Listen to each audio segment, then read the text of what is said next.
What's up guys, it's Toaster Tuesday. It's another week and I got another project for your Scion XB. Today we're going to be tackling the Big 3 upgrade.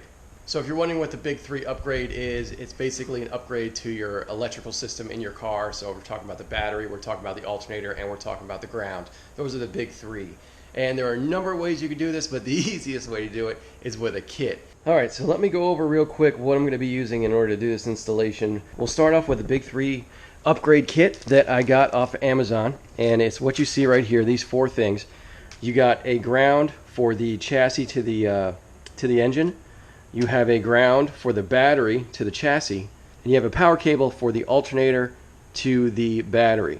What's nice about this kit is each one is already pre-crimped, so we don't have to worry about at least one of those, and it also comes with the terminals that you need as well as heat shrink. Now, if you guys want to purchase this, there'll be a link down below. There'll actually be a link down for everything here. Again, 30 bucks off Amazon. You can't beat it. You may be able to build this yourself for a little bit cheaper, but I doubt it's going to be as good with quality wire that's included with this kit. All copper wire is not the same. So keep that in mind when doing this. This is the kit I actually used. Well, I should say this is the brand that I actually used when I relocated the battery in my Prelude. And that was 2+ years ago. And I have no issues, so that's why I'm comfortable using this kit once again. Now I have a couple things over here that aren't 100% necessary, but I think they're going to do a real good job cleaning up the installation. I'm not sure that I'm going to use everything here, but I purchased it just in case. I definitely am going to be putting one of these, the red guy, on top of the post on the alternator, because I removed mine when I replaced my alternator and wound up misplacing it. So I'm definitely going to be using that. I'm definitely going to be using this. When I put the new battery in, I didn't put a cover over the negative terminal, so that's what that guy's going to be. And then these guys here, I'm not 100% sure if I'm going to be using these. The idea is to put this on the chassis somewhere, so possibly might be using this. Whatever I don't use, we'll just use it on the Miata, so it's no big deal. But in order to do this installation, you are going to need some tools. You're going to need something to cut the wire with. And I'm an old telephone guy, so I always use the telephone snips because I'm super comfortable with these. You're going to need something to shrink the heat shrink. I'm going to use a heat gun. You could just use a lighter if you don't have one of these, so that's no big deal. And then you're going to need something to actually make the crimps. You're going to need a specialty tool, whether it's this one or something different. You're going to need something like this. There'll be a link down in the description. This is very inexpensive. I think it was like $22 shipped off Amazon. And this is not something, unfortunately, you're going to find in Home Depot or Lowe's. You're going to have to get it from a specialty store. So 22 bucks. I bought this when I relocated the battery in the Prelude, and I've used it several times since. I never thought I'd use it again, but it's a handy thing to have when you're dealing with 4-gauge wire like we are today. Before you get started with anything electrical, always disconnect your battery. So the first one I'm going to do is the positive wire. We're going to go ahead and attach this to the positive post on the alternator and then link it to the positive post on the battery.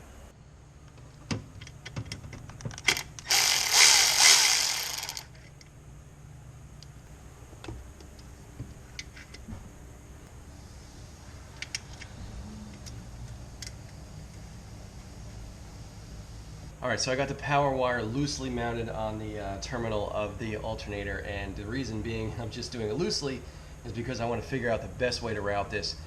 A, that it reaches the battery, and B, that it's kind of hidden. At least if it's not hidden, it's at least in a safe spot where it won't be around too much heat. Alright, I know I said I wanted to kind of hide this wire, but in hindsight it just makes sense to kind of follow the wiring harness as is. So you guys can see I got it loosely looped. It's going to tuck around this way and then come around and boom, terminate right there. Now the nice thing about routing it this way is I actually don't have to cut the wire any shorter. I just have to put the terminals on both ends, put the heat shrink on, and the positive wire will be good to go. So now that we know that we're not going to be cutting our wire, which is always nice, we're going to go ahead and strip some of this rubber off. You want to strip off enough so the terminal can slide over. So that's basically kind of where we want to be with that. Just maybe 1/4 inch. You could measure this if you wanted to, but I never measure anything. I'm just making it happen. Alright, got the insulation off. And now we'll give the wire a little bit of a twist. And the terminal We'll also give a twist as we install. Come on, buddy. Get in there. And there you go. A couple pieces snuck out, but they'll be all right. So once you get it figured out, you take this, you put it in the jaws of the crimper, and you keep tension on it. Oh, yep, keep tension on it, and give it a crimp. You have to get it positioned right, and it's not easy to do, but you'll figure it out. Just like I have. So I always have to use the ground as like a third hand, but yeah, man, it's on there. She ain't going anywhere. And just so you know, if you do get this crimper, this is the size you use for 4 gauge. This thing's in metric, so it's you have to kind of use a conversion. And if I remember correctly, this comes with directions, which I have since misplaced briefly. So I had to use the internet, but we got her done. So now we're gonna go ahead and install the heat shrink. All right, that wasn't easy. I'm not gonna lie. The reason why it wasn't so easy is because the post on the alternator, at least on my car, is pretty short. So I did get it on there. I got my little protective boot over, which also wasn't very easy. But we got it all zip tied up around, and boom, we made our connection here at the positive part of the battery. And that doesn't want to close down, so I'll trim a little bit of that plastic away so that closes shut. But we're going to move on to the next one, which let's try to do something easy here for 2 seconds because that was not all that fun. We're going to go ahead and strengthen our ground from the negative terminal of the battery to the chassis. And if you look right here, we already have a grounding spot, and there's lots of stuff getting grounded there. I believe it's for the ECU. So we're going to go ahead and make a short little jumper right to that spot and make our ground right there.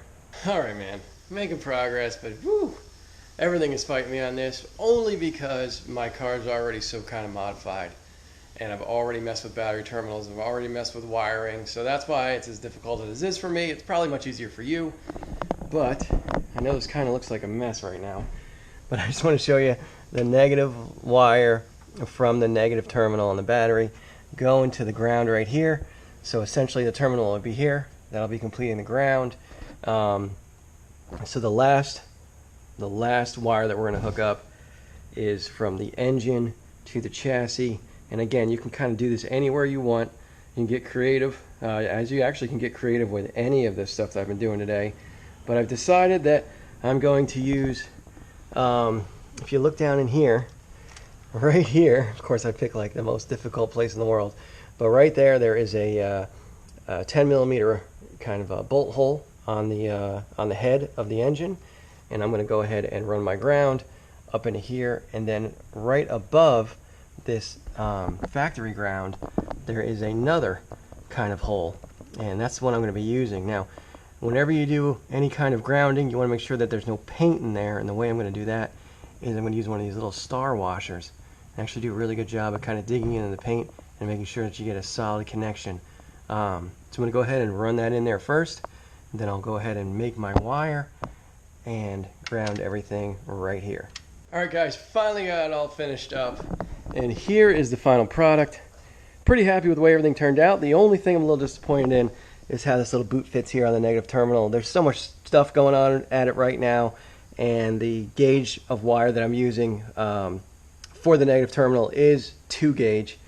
So with that, and with all these wires, I wasn't able to get it all through the little boot here, so I had to trim the boot, and that's what we get. But everything else turned out really well, I think. The final cable that I ran, again, I ran it from the this little grounding point that I made here on the shock tower, ran it down, zip tied, zip tied, zip tied, and it's really hard to see, but it's going right here to the engine block. So I went ahead, started the car up, everything's working fine, and my little voltometer told me I was getting 14.4 volts, and that's pretty high. Normally it's around 13.8 when I first initially started the car, so I think this upgrade is definitely doing its job. Let me know what you guys think of this upgrade. Please leave a comment below. Thank you so much for watching, and hey man, happy Toaster Tuesday. We'll see you next time. See ya.